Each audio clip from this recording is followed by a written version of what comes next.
magkakakita.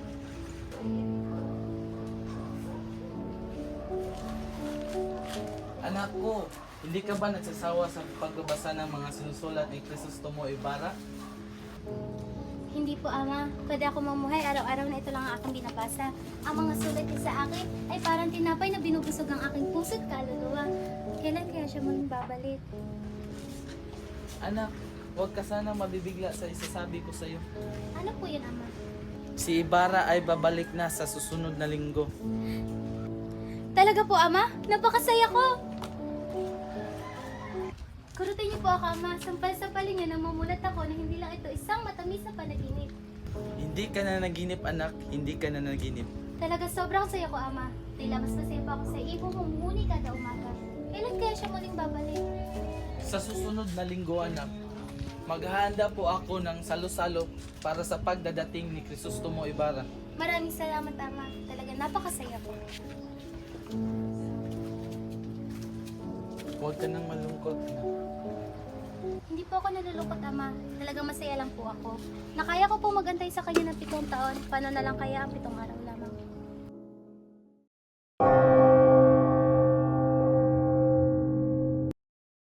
Mga mangmang talaga ang mga Indio at pinatunayan iyon ng aking 20 naglilingkod sa bayan ng San Diego.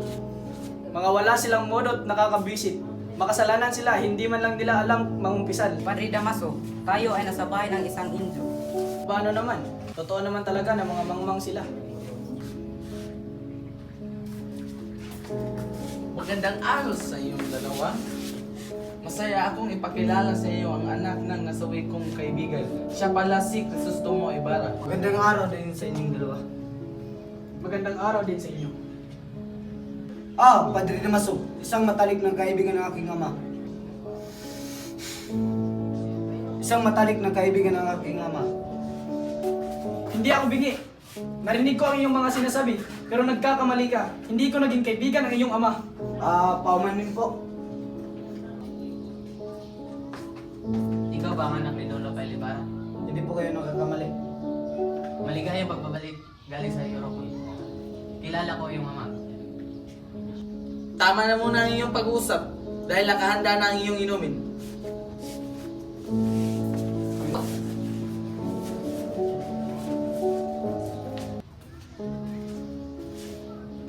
Ano ba naman si Kapitan Tiago? Hindi lang ako pinakilala sa mga babae. Magandang gabi. Ako si Crisostomo Ibarra.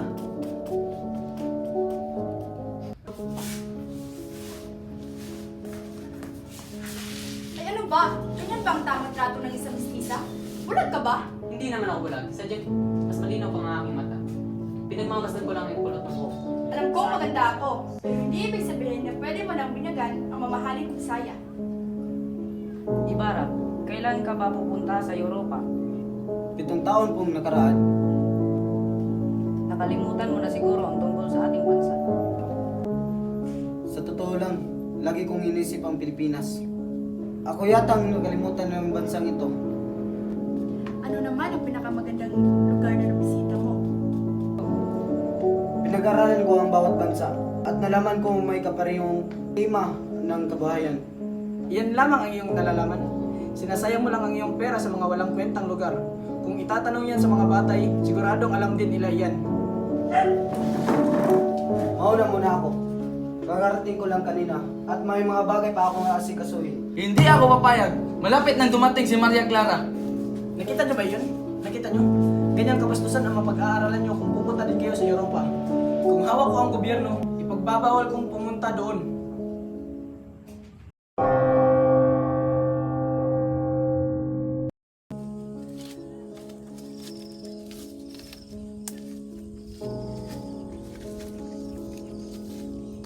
Crisostomo? Crisostomo! Nag-iisa ko, Crisostomo!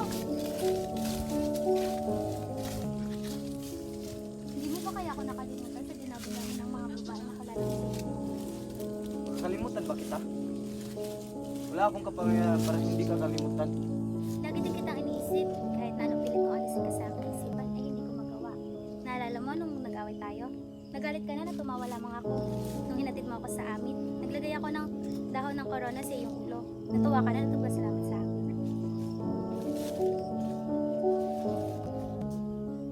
may ipakita ako sa iyo. Ano yan? Ito ang mga dahon na nilagay mo sa ibabaw ng ulo ko. Itinago mo pa pala yun? Siguro nga napaka-importante ko sa'yo. Naalala ko pa yung mga sulit mo sa akin. Nasabi mo nga doon, mahal kong Maria Clara. Nababagot ka na ba? Pasensya ka na, mahal ko. Nakalimutan ko ang mga tungkulin ko. Kailangan ko na puntahan ang puntod ng ama ko. Sige, mag-iingat ka. Mag-iingat ako para sa iyong mahal ko.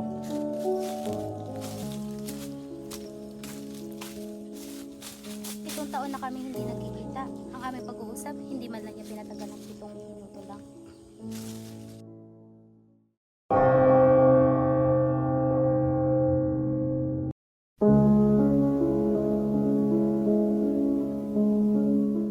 Nandyan ang punto ng iyong ama sa likod ng malaking cross, Senyor.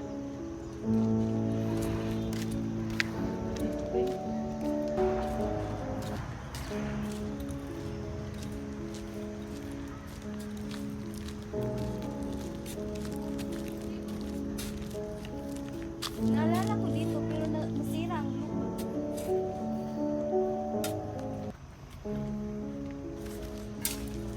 Nasaan ang puntod ng may markang cross na kagaya nito? Ah, yung cross na sinunog ko. Sinunog, bakit? Dahil inutos iyon ng padre. Ipakita mo siguro sa amin ang puntod. Wala na doon ang bangkay. Tanga ka ba? Wala pang ilang taong lumipas? Inutusan lang ako ng padre. Sabi niya, ililibing ko daw sa sementeryo ng mga insik. Ginawa mo yun? Huwag kang magalit, senyor. Hindi ko yun inilibing sa sementeryo ng mga insik. Buti naman, hindi mo yun ginawa. Umuulan kasi noon, kaya tinapon ko na lang sa ilog. Ano? Napakalaki mong tanga.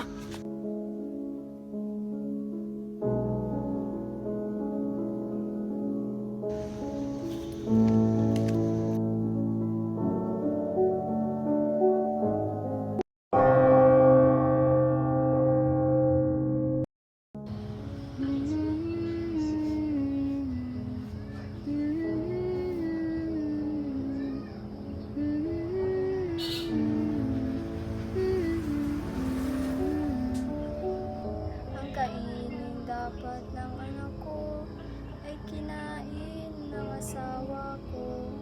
Inubos lahat niya, wala man lang siyang pinira.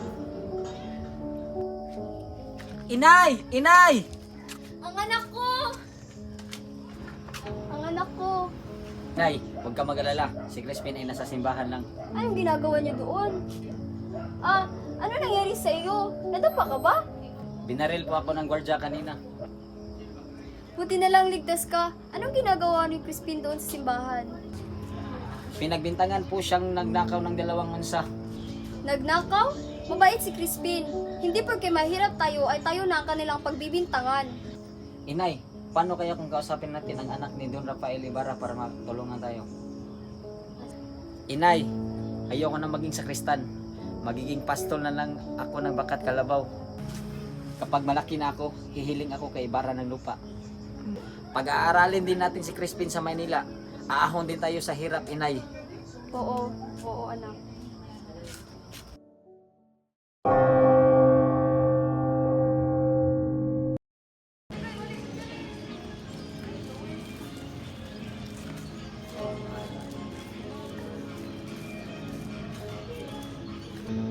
Saan ko? Kahit saan. Hindi kasi, si Crispin, nandito siya kanina kasama ang kanyang mga ninak. Pupunta na siguro sa inyo ang mga guardia. Huwag kang iiyak dito. Lumabas ka.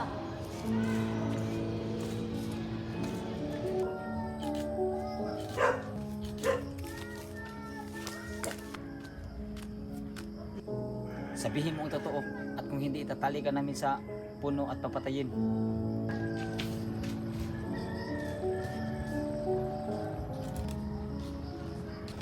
Ikaw ang ina ng mga magnanakaw? Ina ng mga magnanakaw? Nasaan ang pirang ninakaw ng anak mo kagabi? Hindi magnanakaw ang aking mga anak. Kahit sila'y nagugutom. Hindi porke mahirap kami ay kami na agad ang inyong pagbibintangan. Hindi lahat ng mahirap ay magnanakaw! Sumama ka sa akin! Bitawan mo ko! Bitawan mo ako!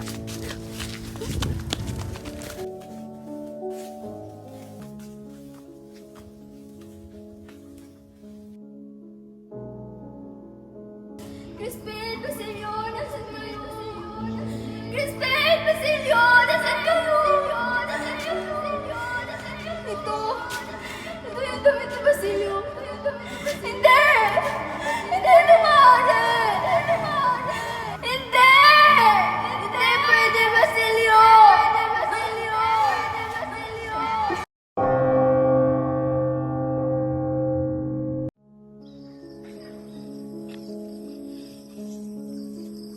Kumain lang po kayo. Tininte at Padre Salvi, maraming salamat at tinanggap niyo ang nalo ko sa maliit na salo-salo. Para, nalaman mo ba kahapon yung kriminal na umatake kay Padre Damaso kahapon? Sinong kriminal? Yung umatake kay Padre Damaso kahapon. Inatake si Padre Damaso? Oo. Nagpapahinga pa rin siya sa kama. Ang sinabing gumawa nun ay si Elias. Sino? Si Elias? Nagkakamali kasi siguro kayo. Si Elias? Pinagmamaneho ng bangka natin kanina? Kasama niyo siya kanina. Malaking katangahan ang ginawa niyo. Hindi ko naisip ang kriminal nila ang kasama natin kanina. Nakakasundo. Mabuti ko lang masaktan. Kainin natin siya. Sisa ang pangalan niya, di ba? Yan yung inang pinagbintangan na magnanakaw. Kawawa naman siya. Sige, Crisostomo, at ako ay aalis na. Sasamahan ko muna ang aking mga kaibigan maligo at maniligo na. Sige, mahal ko. Maligo ka mabuti. Sige, may iwan ko muna kayo. Sige, sige. Kailangan ko nating umalis.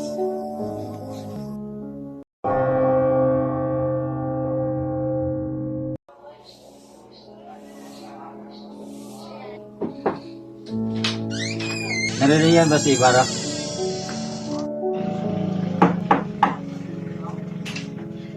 Senyor Ibarra, may bisita po kayo. Papasukin mo. Elias! Niligtas mo ang buhay ko noon, kaya niligtas ko din ang sa iyo. Pero, kalahati ko lang nabayaran ng utang sa iyo. Kaya huwag mo muna akong pasalamatan. May papagawa ako sa iyo. Magsalita ka. Huwag mong sasabihin sa iba ang tungkol sa mga babalang sasabihin ko sa iyo. Huwag kang mag-alala. Alam kong gusto ka nalahuliin, pero hindi kita papahuli. Hindi ko iniisip ang sarili ko. Ikaw ang iniisip ko. Anong ibig mong sabihin? May kilala akong isa. Huwag mong kalimutan ang mga sinabi ko. Ligtas mo yung sarili para sa kapakanan ng bansa. Kailan tayo ulit magkikita? Kung kailan mo gusto. Ayan ang sino. Ganon din ako sa iyo, Elias. May tatawag niyo ba pagtatrabaho ang pagsasermon? Abay, oo naman. Paano mo naman nasabi? Hindi niyo ba napapansin si Padre Damaso? Tuwing siya'y naglalabog at sumisigaw, siya'y tumataba. May pinag-uusapan ba kayo kanina? Ituloy niyo. Banggit kasi ni Senyor Ibarra tungkol sa kanyang pagpapatayo niya ng paralan. Tungkol dyan pala. Wala akong alam tungkol sa arkitektura. Kapag paaralan kasi ang pinag-uusapan, kailangan natin ng eksperto.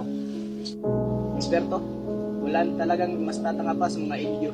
Hindi ba nila alam magtayo ng 4 na dingding at mga buwong? Ano pa bang kailangan sa isang paaralan? Mahal ko, ang ganda mo talaga. Kasi ang mga Indio, kapag may napag-aralan na sila, meron na silang titulo. Ang ama ng isa sa mga ahas na ito ay pinarusahan ng Diyos. Pero pupunta pa rin sila sa Europa para sayangin ang kanilang pera. Diyos na ang bahala sa kanila. Siya ay namatay sa bilangguan at saka wala nalapit. Wayo niya siya mamatay.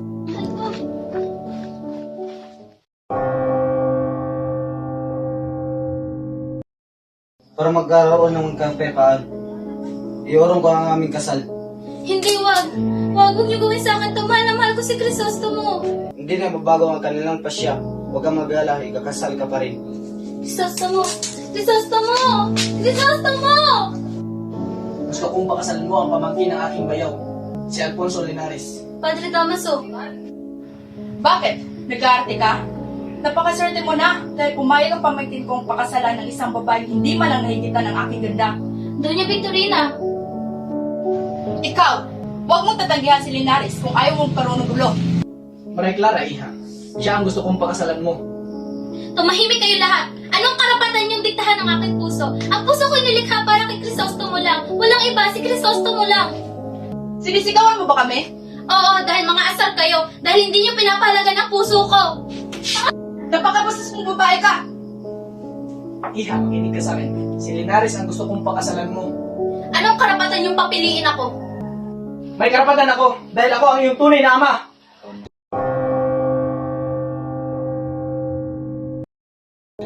Senyor, makinig ka.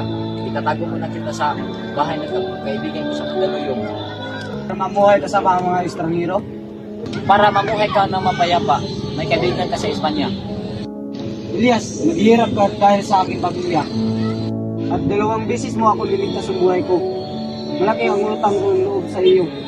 Pinayon mo ako na umalis sa bansang ito. Totoong hindi mo ako magiging masaya din sa aking bansa. Senyor, nandito tayo noong unang buwan. At nasa ilalim tayo nung parehong buwan. Nag-iiba ang tao, Elias.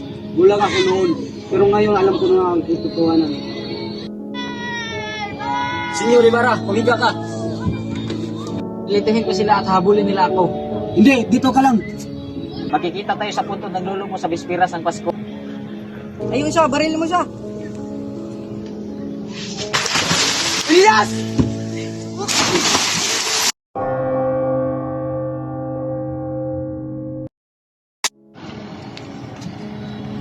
Iha, nagulat ba kita? Hindi mo ba inaasahang darating ako sa iyong kasal? Maria, bakit malamig ang kamay mo? Tingin mo sa akin kung anong problema. Alam mo namang mahal kita, hindi kita papagalitan. Bakit anak? Dahil ba kay Linares?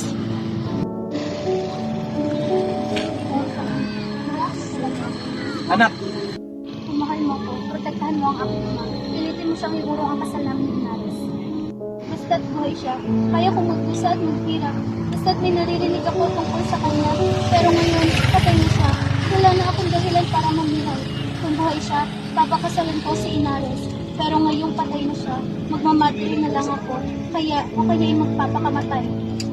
patawarin mo ako anak sa mga kasalanan na gawa ko sa iyo. Umayag at makasal ka sa lalaking hindi mo naman talaga mahal. Magmamadri ako. Hindi pwede. Kailangan maikasal ka sa ibang lalaki dahil hindi kita mababantayan magpakailanman.